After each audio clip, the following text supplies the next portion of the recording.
வணக்கம். நம்ம நம்மளோட மோட்டருக்கு ஆட்டோ கட் ஆஃப் சுவிட்சு இன்ஸ்டால் பண்ணியிருக்கிறோம்.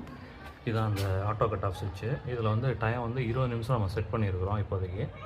இதில் நீங்கள் இந்த 20 நிமிஷம் டயத்தை செட் பண்ணி இருக்கோம். இதை எதையும் பெருசாக அட்ஜஸ்ட் பண்ண வேணாம்.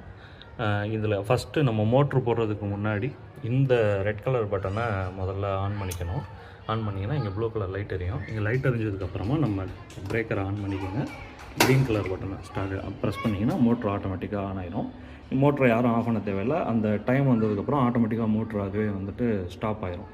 ஸோ திருப்பி நம்ம மோட்ரு போடுறதுக்கு முன்னாடி அதே ப்ரொசீஜர் தான். இந்த பிரேக்கரை கீழே இறக்கிக்கணும் ஃபஸ்ட்டு. அதுக்கப்புறம் இதை ஃபஸ்ட்டு ஸ்டார்ட் பண்ணணும். இந்த ரெட் கலரை புஷ் பட்டன் இருக்குல்லையா, இதை ஃபஸ்ட்டு அமைக்கிட்டு அதுக்கப்புறம் பிரேக்கரை மேலே ஏற்றிட்டு க்ரீன் கலர் பட்டனை 5 செகண்ட்ஸ் ப்ரெஸ் பண்ணிங்கன்னா ஆட்டோமேட்டிக்காக மோட்ரு ஆன் ஆயிரும். இதுதான் இப்போ நம்ம இன்ஸ்டால் பண்ணியிருக்கிற அந்த சுவிட்சு அந்த டைமுக்கு வந்தோடனே ஆட்டோமேட்டிக்காக அதுவே கட் பண்ணி விட்ரும். நம்ம யாரும் ஆஃப் பண்ண தேவையில்லை மோட்ரு.